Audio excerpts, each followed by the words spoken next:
Hello and welcome. I'm Grant Gershon, the Kiki and David Gindler Artistic Director of the LA Master Chorale. All right. And I'm Jenny Wong, the Associate Conductor of the LA Master Chorale.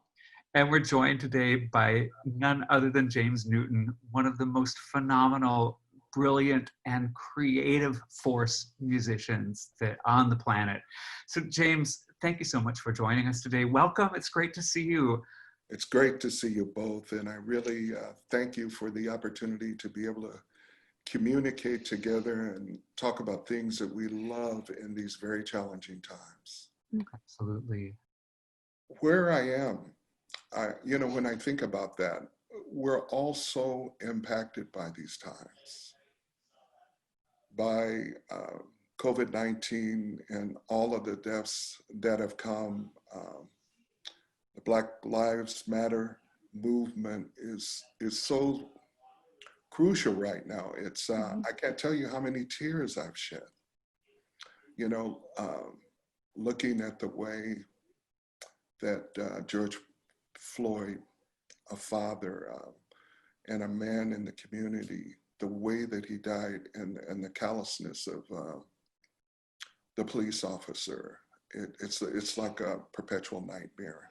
And of course, we've been dealing with this since I was a child. So that has definitely impacted all of my family in a major way. I think a lot about the lectures I had to give my kids about the way that they interact with police officers, and the way they're supposed to speak with them, what they're supposed to say, the fact that they have to put their hands on the steering wheel so they can see. My kids got that in the early teens, and there's something flagrantly wrong about that. But I am a man of faith. I try my best to be a man of God. And there's such a powerful and long-standing tradition of composers coming to the feet of God and bowing and saying, please, let me be a vehicle. And so that's where I am. I'm on a pilgrim journey. Well, James, was church where your music came to you? And, what were some of your other earlier musical influences? Would you mind talking about a bit about those, and if you still are influenced by those today? Great question. Church was my first memory of music, Jenny. And much of my childhood, I lived in Germany. My father was in the service. So we lived in Ulm, Stuttgart, Augsburg, and unfortunately, Dachau for 2 years. And death was hanging in the air like a huge cloud. And I think the two things that really impacted me at a young age was the photograph of Emmett Till and his face just beaten to the point that you couldn't recognize the person. And I thought, man, how can humanity be so cruel? And then going into Dachau, my parents didn't want me to go, but I had a bike and I had some German friends that loved to ride bikes, and they took me there. And, to see that level of cruelty, that level of evil, and just all of the things that were going on in civil rights and lynchings, I put the two together. They weren't separate for me, because how can we begin to build a different reality if we can't take the time to reach out?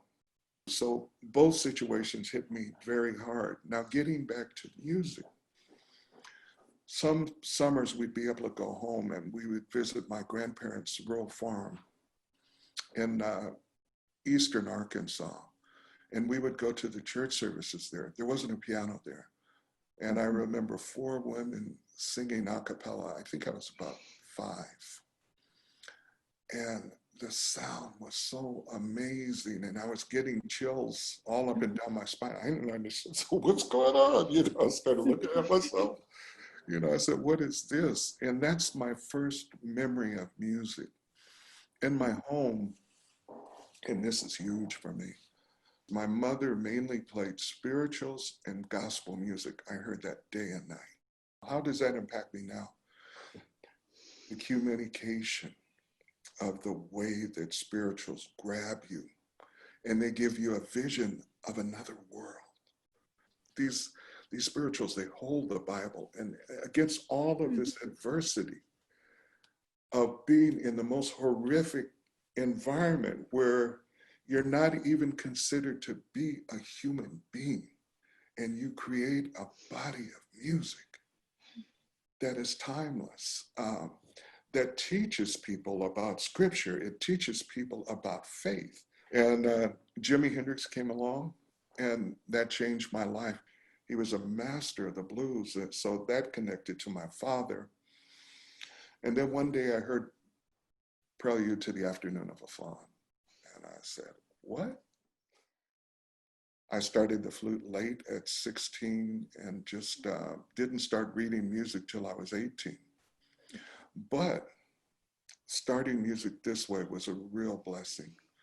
And my father drilled into me the fact that I had to work harder than everyone else.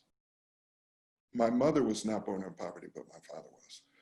And I remember when I told him that I wanted to be a musician, he looked at me and said, I didn't work my way out of poverty for you to turn around and slide right back into it. That was his response, you know. And then he saw that I was so determined. I told him I needed a professional flute about 4 months later, and he wrote the check. And he took about 2 minutes to write the check. He would stop and he'd look up and he would just stare at me, and then he'd write out another word. But he supported me fully when he knew that that's what I really had to do.